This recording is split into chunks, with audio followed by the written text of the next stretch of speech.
पश्यन्तात्मानवस्थितौ शक्नो प्राकृतात्मानो न पश्यन्ति चेतसः गदादित्वं गतं तेजो जगद्भासयतेऽखिलो यच्छं रामसि यच्चाग्नो तत्तेजो विद्धि मामगौ कामा विश्वच भूतानि धारयामहमोजसा उष्णामीचौषधी सर्वा सोमभूत्वा रसात्मकः अहं वैश्वानरो भूत्वा प्राणिनं देहमाश्रितः प्राणपानः समायुक्ता पचमन्यं चतुर्विधौ सर्वश्च चाहं हृदि सन्निविष्टो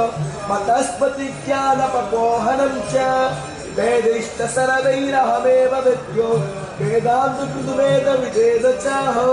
द्वावैमो पुरुषो लोके क्षरश्चाक्षर एव च क्षरः सर्वाणि भूतानि कुतस्थोऽक्षर उच्यते उत्तमा पुरुष।